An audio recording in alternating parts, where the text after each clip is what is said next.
The smell of cinnamon rolls filled the air that morning, soft and comforting like the warmth of an old memory. Clara Mitchell had been awake since dawn, hands deep in dough, hair tied in a loose bun that had seen better days. The small bell above the bakery door jingled every few minutes, announcing regulars who greeted her with smiles and the same lines they'd been saying for years. "Morning, Clara. Smells like heaven in here again." She always replied with the same gentle laugh. "Good morning, Ed." Heaven's half sugar and half patience. It was an ordinary Tuesday in Milford, a quiet little town where everyone knew everyone, and gossip traveled faster than rainwater on Main Street. The wooden shelves of Sweet Haven Bakery gleamed under the morning sun. The chalkboard menu behind the counter listed all her best sellers: blueberry muffins, apple pies, cinnamon knots, and her husband's favorite, lemon tart. Or, what used to be his favorite. Mark Mitchell hadn't stepped into the bakery in weeks. He used to come every morning before heading to work at the construction firm. He'd steal a roll off the counter, kiss Clara's cheek, and whisper, "You'll put Starbucks out of business one day." That stopped about 2 months ago. First, it was late nights at the office, then business trips, then the quiet drifting, like a fog that rolled in without warning. At first, Clara told herself that every marriage had its seasons. 20 years of love didn't just vanish. They had weathered worse. Debt, miscarriages, his mother's illness. They always found their way back. But lately, even their silences felt hollow. At noon, Clara wiped her hands on her apron and checked her phone. A message from Mark. "Won't be home for dinner tonight." Client meeting ran long, no heart emoji, no "love you." Just words as dry as the flour on her palms. She stared at the screen for a long time, then typed, "Okay, be safe," and deleted it. She didn't send anything. What was there left to say? Her assistant, Lila, a 19-year-old college student with pink hair and a loud laugh, peeked from behind the counter. "Clara, you okay? You look like you just read bad news." Clara smiled, the kind of smile that hides cracks. "I'm fine, dear. Just tired." "You sure? I can close up today if you want to rest." "No, no, I'll manage." She always managed. That was what Clara did best. That night, after the bakery lights dimmed and the streets grew silent, she drove home through the familiar rows of maple trees. The Mitchell house stood on a small hill overlooking Milford Creek. White shutters, a porch swing, and a heart-shaped garden that Mark had built for her years ago. The house looked exactly the same, yet it felt different now. Emptier, colder. Inside, Mark's shoes weren't by the door. His jacket wasn't on the hook. His scent, wood, aftershave, and coffee, was fading from the air. Clara reheated leftover soup and ate alone at the kitchen table. The ticking clock on the wall filled the silence. When the phone finally rang at 9:42 p.m., she snatched it up before the second ring. "Mark?" "Yeah, hey. Sorry, it's late." His voice was casual, too casual. "Long day?" she asked. "Yeah, we had to visit a client out of town. Won't be home tonight." "Staying at the motel." "Oh." Her throat tightened. "I could have packed you something." "It's fine, Clara. Go to bed, okay? I'll see you tomorrow." Before she could say, "I love you," the line went dead.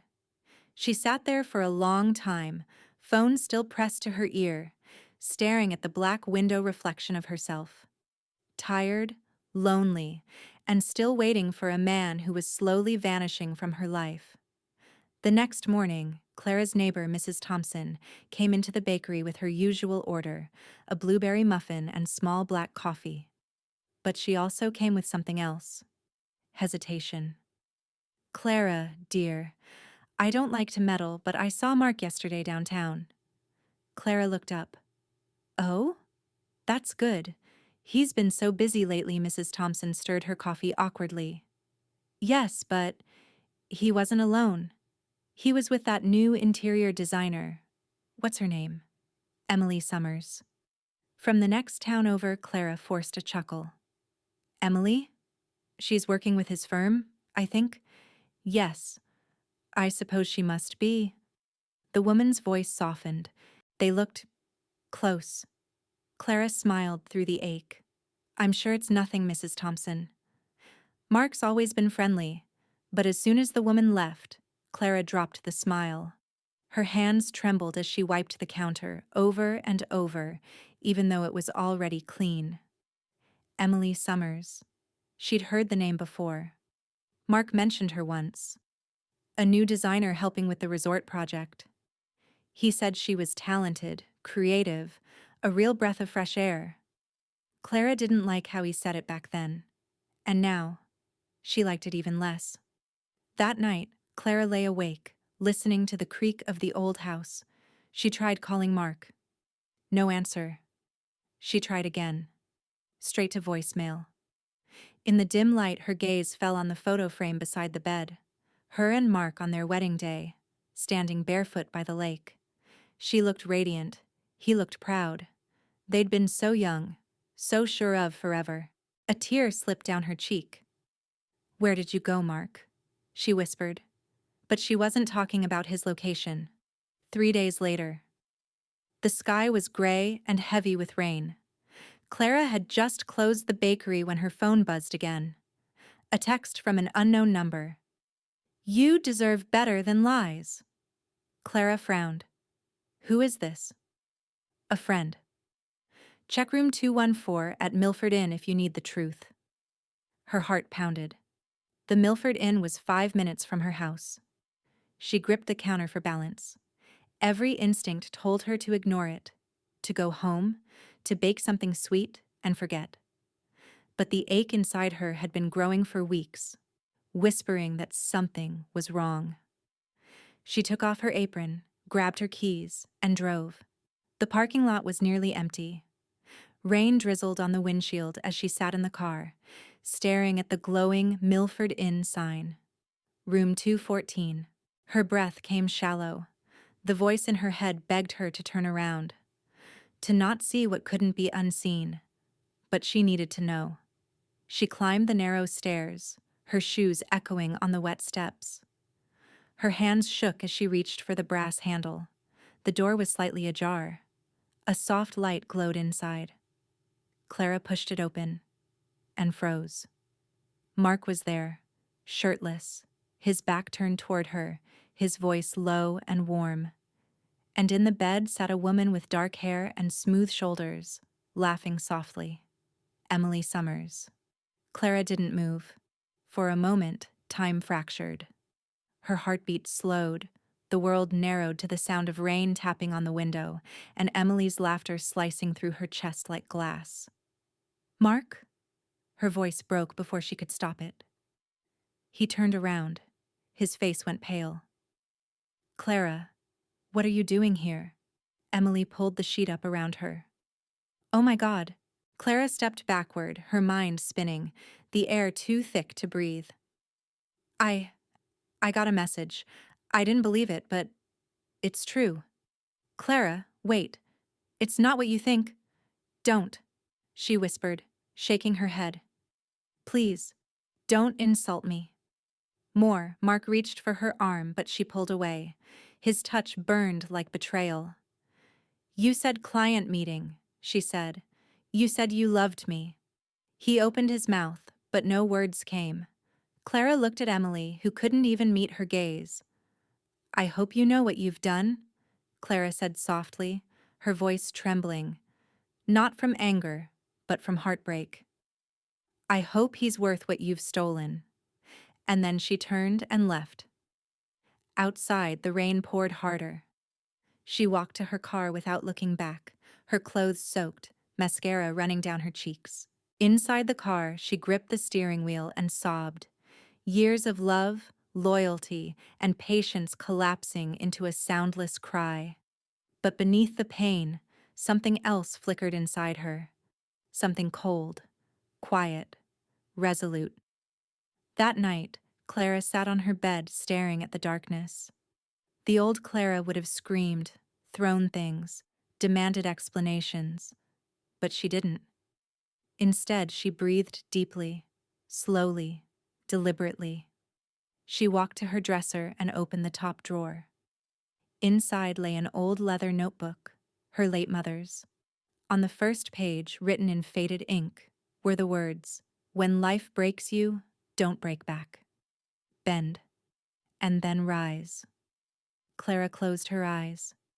Her mother had been a kind woman, but never weak, graceful in her strength, gentle in her revenge. Clara whispered, "Bend, and rise." And in that moment, she knew what she would do. She wouldn't beg. She wouldn't shout. She wouldn't seek revenge through rage. She would forgive, on her terms. And she would do it in a way that Mark and Emily would never forget. Over the next few days, she went about her routines as if nothing had happened. She smiled at customers, baked her pies, chatted with the mailman. But behind that calm, something was shifting. A quiet storm brewing under the surface. She began gathering information, details Mark had carelessly left lying around for years. His firm's clients, Emily's new contract, the upcoming resort project that depended heavily on her design work. She made calls, discreetly, to people who still owed her favors, to suppliers, to a certain resort owner who happened to be one of her oldest bakery patrons, and slowly, a plan began to form. A plan not born out of hatred, but out of justice, served with grace. Late one evening, she stood in the bakery's kitchen, watching dough rise in the oven. The golden light flickered across her face. Lila had gone home, and the streets were silent. Clara whispered to herself, "Forgive, but don't forget." The timer beeped softly. She smiled faintly and turned off the oven. Outside, thunder rumbled across the sky. The storm had arrived. And so had she. Morning sunlight spilled through the bakery windows, striking the neat rows of croissants that glistened under their sugar glaze. Clara's hands moved with unhurried grace, dusting flour from her palms, shaping dough, sliding trays into the warm belly of the oven. To anyone walking past Mitchell's bakery, it looked like an ordinary Tuesday, but inside the air was charged, too calm, too precise. She no longer wore her wedding ring, not out of impulse, but decision. The small indentation on her finger had begun to fade, like the final outline of an old scar. 2 months had passed since the truth broke. The town had whispered, then pretended not to. David had moved in with Elise, an arrangement that flickered between passion and discomfort. And Clara, astonishingly, had not vanished. She'd stayed. The bakery had become her fortress. Every pie, every loaf was measured retribution, an act of quiet defiance. She didn't chase pity, she earned respect. Her customers felt it too. The once fragile woman now moved with the composure of someone untouchable. That morning, as she filled a paper bag for Mrs. Larson, she sensed the pause, someone lingering at the door. She turned. David. He looked smaller somehow. His tie was loosened, his eyes unsure. Elise wasn't with him. "Morning," he said, voice careful as if testing ice. Clara wiped her hands on her apron. "Morning." Silence stretched. The ovens hummed. "I just wanted—" he began, but she didn't let him finish. "Coffee?" she asked, already reaching for a cup. He hesitated. "Sure." She poured it slowly, slid it toward him, then leaned on the counter, expression unreadable. The smell of roasted beans and warm bread filled the space between them. David took a sip. "You've redecorated." "I removed the clutter," she said simply. Something flickered across his face. Recognition, maybe regret. She wasn't the same woman who once waited for him to come home late, inventing excuses for his absence. "I hear business is good," he offered. "It is." She met his eyes. "People like consistency." He nodded, uncertain how to stand in the presence of someone he'd once underestimated. The weight of her calm unsettled him more than anger ever could. He left soon after, cup half empty, heart heavy. When the door closed, Clara exhaled slowly. Not triumph, not sorrow. Something steadier. She'd expected him to come, eventually. Regret has a scent, and she'd known it would lead him back. That night, Ruth stopped by. Her sister's energy always entered the room before she did. Sharp, loyal, unfiltered. "You served him coffee?" Ruth asked, pacing. "After everything?" "Yes." "You should have thrown it in his face." Clara smiled faintly. "And then what? Be the woman they expect me to be?" Ruth sighed. "You can't keep pretending it doesn't hurt." "I'm not pretending," Clara said. "I'm choosing what deserves my reaction." It was the first real glimpse of her plan. Revenge without fire, punishment through grace. She would make them watch her rise inch by inch until the contrast between who she was and who they'd become broke them from within. 2 weeks later, a local newspaper wrote a feature. Mitchell's Bakery, the beating heart of Asheville. The article praised her resilience, her recipes, her warmth. Elise read it that morning over breakfast, lips tightening around her mug. "She's milking the sympathy," Elise muttered. David didn't respond. He was staring at the photo, Clara smiling, sunlight on her face, surrounded by people. The woman he'd left behind didn't look broken. She looked free. "You still thinking about her?" Elise snapped. He blinked. "I'm thinking about what I threw away." The silence that followed was heavy, unfixable. Elise slammed her cup down, spilling coffee across the counter. "Then go back," she hissed. "See if she even wants you." But David didn't move. He knew Clara wouldn't want him. Not now, not ever. That was the punishment. At the bakery, Clara was finishing up when Elise walked in. The bell over the door chimed sharply like a warning. "Elise," Clara said calmly. Elise's smile was brittle. "Clara, you look... well, I am." Elise leaned closer across the counter. "You've made quite the show of being unbothered." Clara tilted her head. "You came here to see it for yourself." For a moment, Elise's composure cracked. She glanced around. The customers, the smell of success, the effortless order of Clara's world. Then she laughed lightly. "I just wanted to say no hard feelings." "None taken," Clara replied. "Good," Elise said, backing away. "Because David's happy." "We both are." Clara's eyes softened, not in pity, but recognition. "Then I'm glad." "Hold on to that while it lasts," Elise froze. Something in Clara's tone, gentle but sure, cut deeper than any insult could. When she left, the bakery seemed brighter. Clara looked out the window, watching Elise retreat down the street.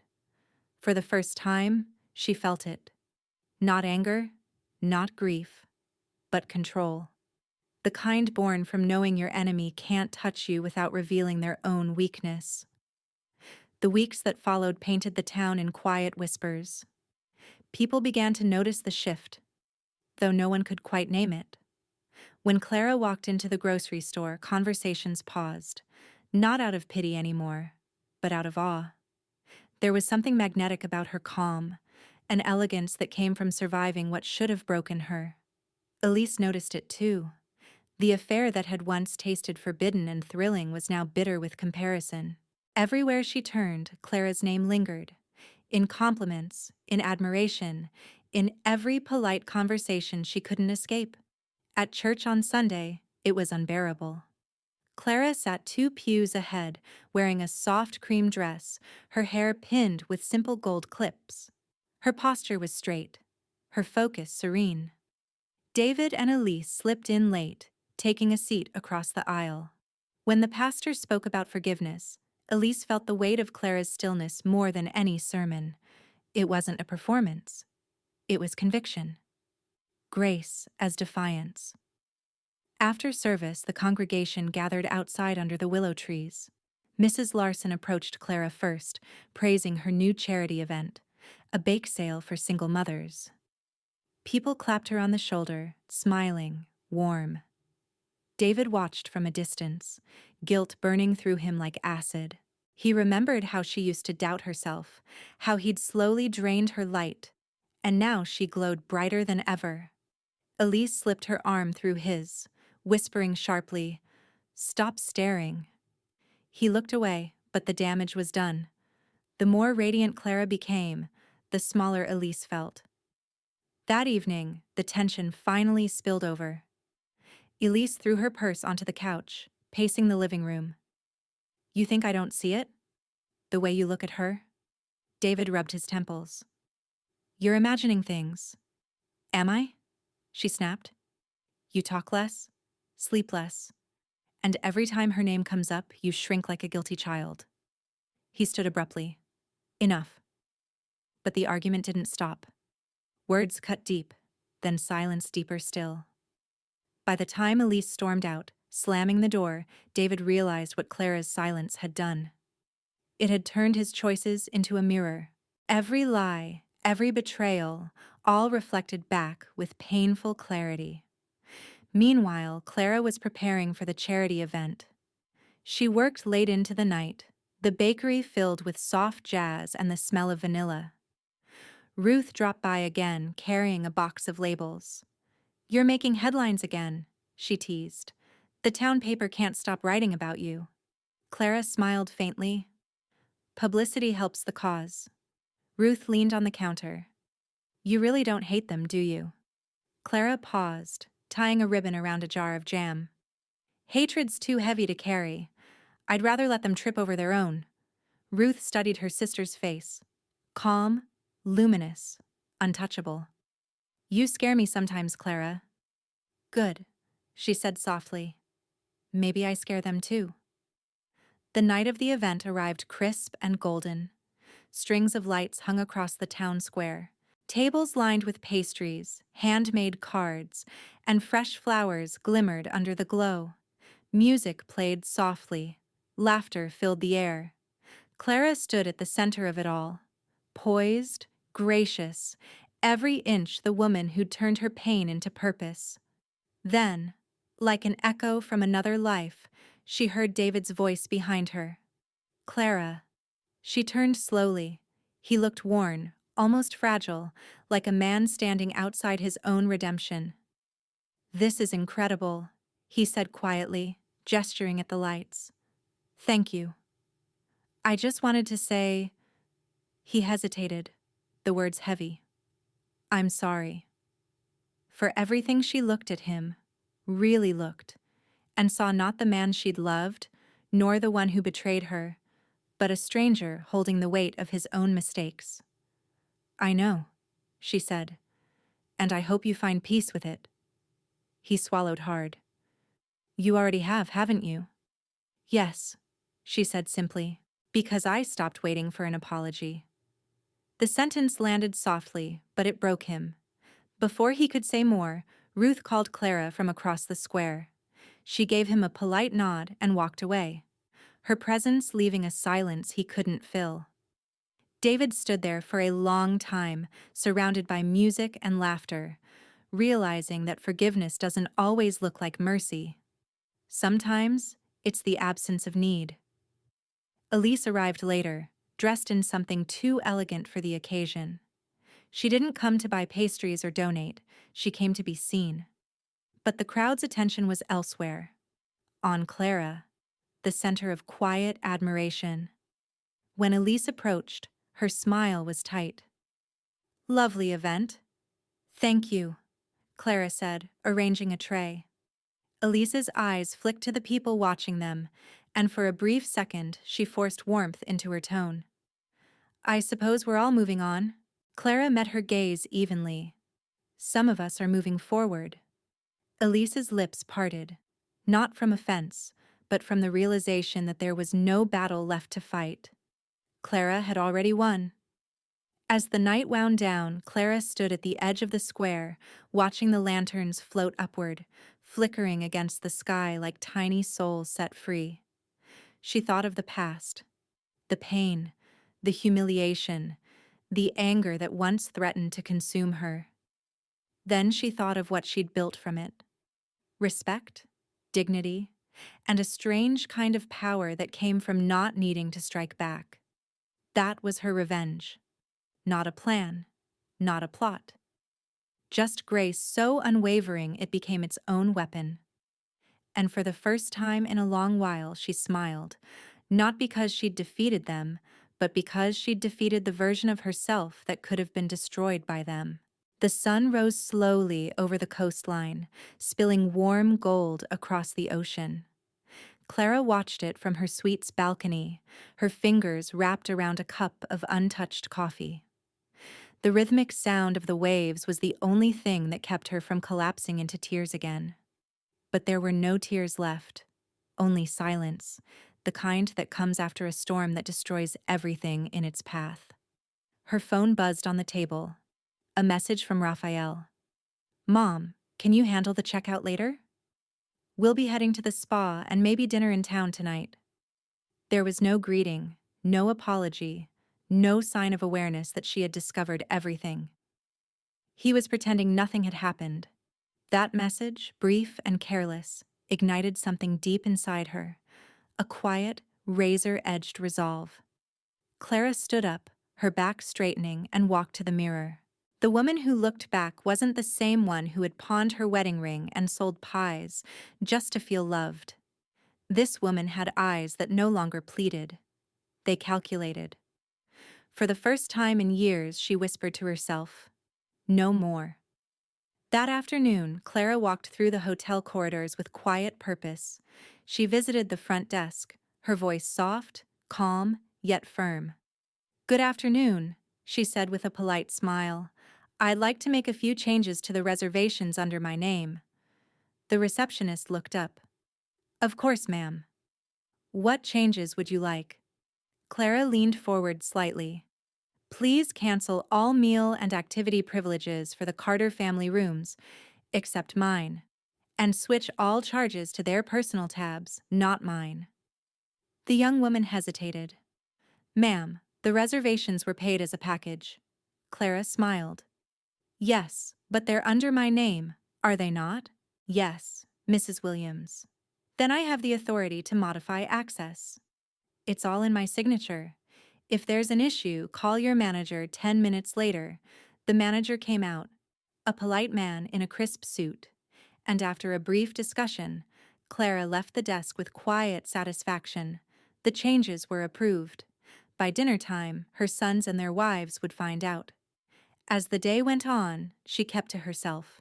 She walked the gardens, sat by the pool, and even took a long swim beneath the soft glow of afternoon sunlight. It wasn't vengeance that filled her. It was clarity. For the first time, she realized how much she had traded her dignity for affection that had long since died. When she returned to her suite, she found Mariana waiting on the couch, her young face pale and uneasy. "Grandma, Dad's been asking if you've seen the staff. Their bracelets aren't working.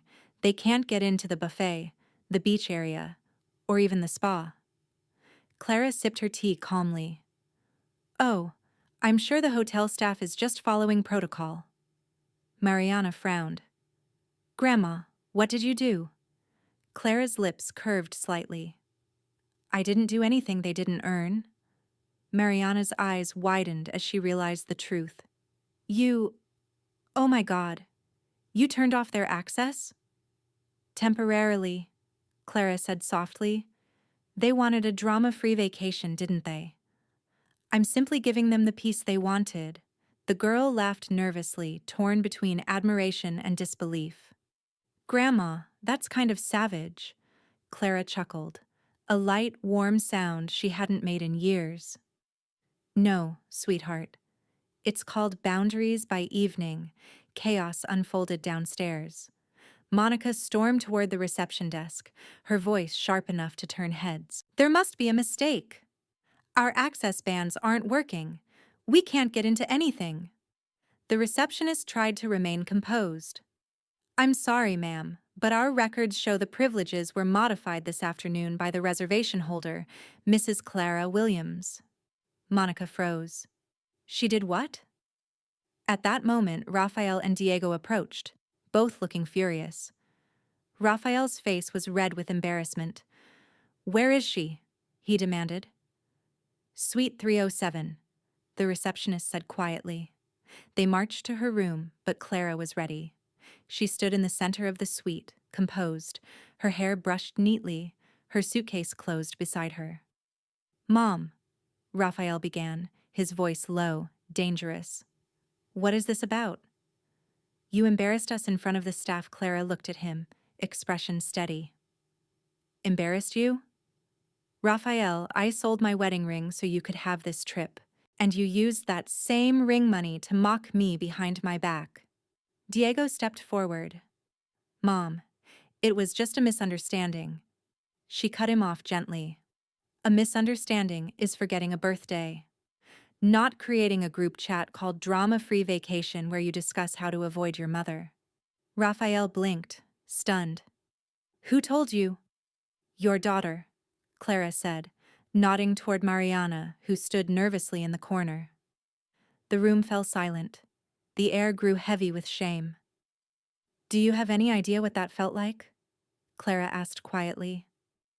"To sit alone in the lobby while you laughed upstairs?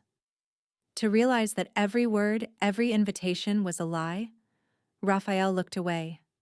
Diego muttered, "We didn't mean to hurt you." Clara's voice turned to steel. "No, you just didn't care if you did." She took a slow step toward them, her presence commanding. "You want the rooms? The meals? The luxury? Pay for them yourselves. Every cent?" Then softer, almost whispering, "Because I'm done paying for my own humiliation." No one spoke for a long time. Finally, Raphael turned to leave, but his wife Monica muttered something under her breath. Something like, "Bitter old woman." Clara didn't respond. She didn't need to. She simply picked up her suitcase and walked past them, her heels clicking softly against the marble floor.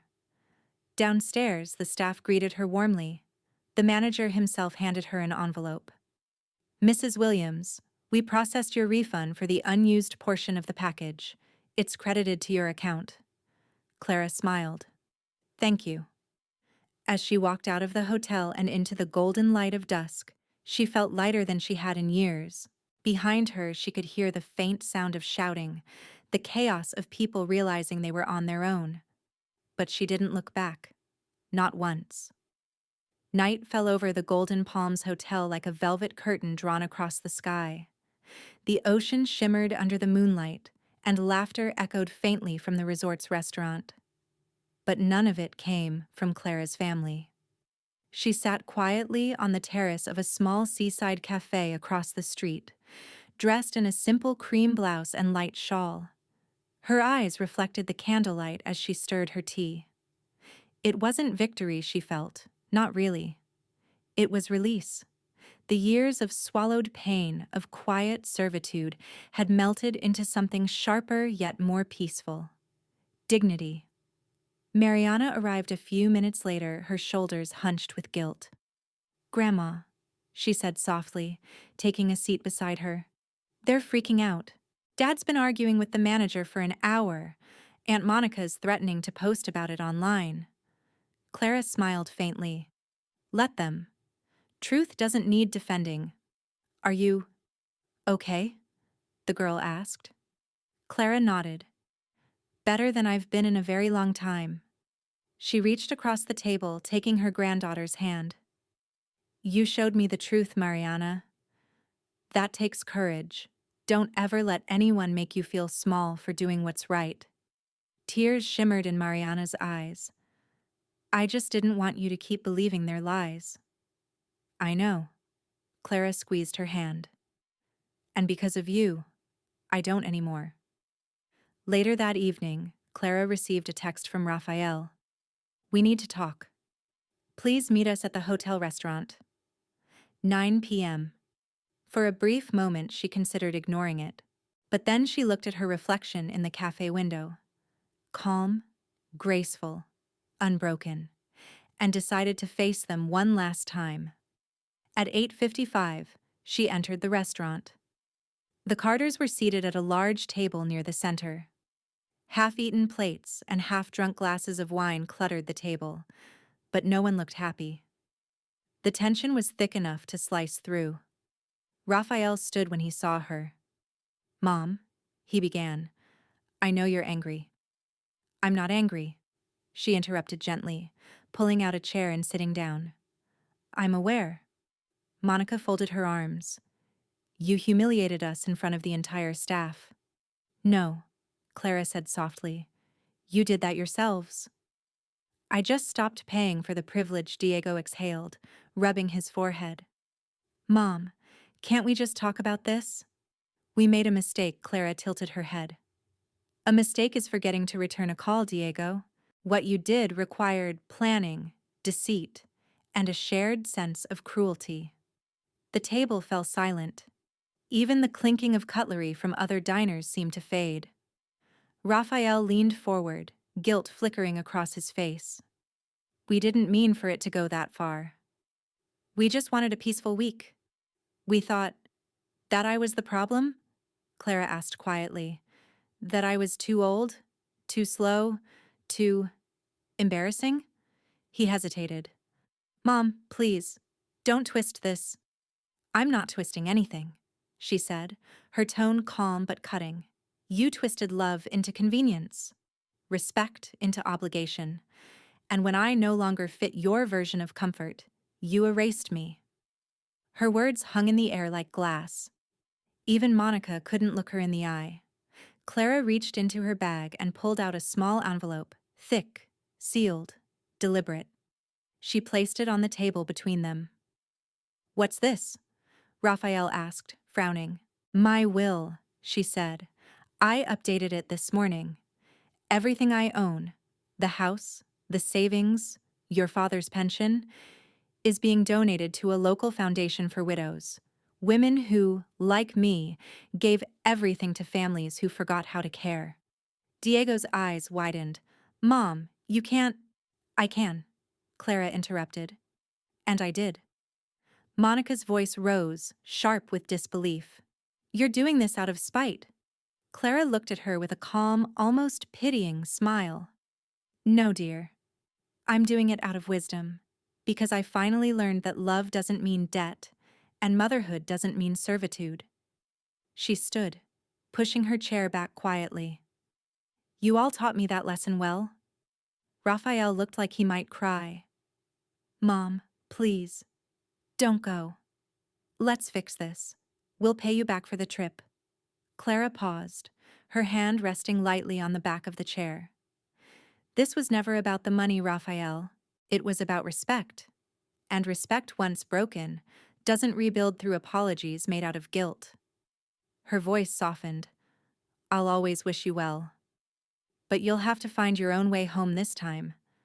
She turned to leave, but stopped briefly and looked back at Mariana. "You can visit any time, sweetheart. My door will always be open to kindness." The girl nodded through tears. "I love you, Grandma." Clara smiled. "I know." Then she walked out, graceful, poised, her silhouette framed by the restaurant's warm lights. Not a single head turned away as she passed.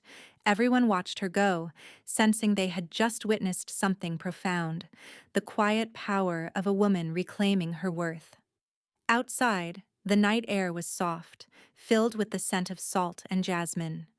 Clara took a deep breath and looked out toward the dark horizon. Somewhere beyond it lay a new beginning, one she no longer feared. She opened her phone and booked a ticket back home for the next morning. First class. Paid with her own card, her own name, her own strength. And as she walked along the shore, the moon casting silver ripples across the water, she whispered to herself, "Not in bitterness, but peace. They took my kindness for weakness, but tonight they learned the cost of silence." The sun rose gently over the coastal town, washing everything in hues of gold and coral. The waves whispered softly against the sand, and a single gull cried overhead, free, effortless, untethered. Clara stood by the window of her small beachfront room, a cup of tea warming her hands. The night's heaviness had vanished. For the first time in years, her reflection didn't look tired. It looked alive. She glanced at the suitcase by her bed. Neatly packed. Light. She had no souvenirs from the trip. No photographs with forced smiles. Just one envelope she'd written before dawn, resting beside a folded silk scarf on the table. She smiled faintly at it, then sat down and began to write her final note. Not in bitterness, but in grace. To those who once called me Mom, you won't find anger in this letter. I have no anger left to give. I spent most of my life carrying your burdens, softening your falls, and cheering for you when no one else did. I did it because I loved you. And love, real love, doesn't keep score. But love also doesn't beg to be remembered. When you left me at that airport, I thought the worst pain a mother could feel was being forgotten. But I was wrong. The worst pain is realizing you forgot yourself in the process of being someone else's strength. I lost years trying to be useful, trying to fit into your schedules, your vacations, your lives. But now I've found something I never thought I would again. Peace. Not the kind that comes from silence, but from self-respect. Don't mistake my calm for weakness. Don't mistake my forgiveness for forgetfulness. I forgive you because I refuse to carry your guilt any longer. It belongs to you, and so does the lesson that came with it. Mariana, you are the light that guided me back. Never lose that fire for truth, even when it makes others uncomfortable. One day you'll understand how rare it is to stand alone with integrity. Cherish it. To my sons, Raphael and Diego, may you learn that love isn't about control, comfort, or convenience. It's about compassion. When you look at your daughters, remember that someday they might grow into women like me, and if they do, treat them with the respect you wish someone had shown your mother. I'm leaving behind more than a house or savings. I'm leaving a reminder. Kindness is not currency. It's a gift. And when people mistake it for weakness, they lose something far greater than wealth. I'll be fine. In fact, I already am. With grace, Clara. When she finished, she placed the letter in the envelope and sealed it. Then she wrote a short line across the front.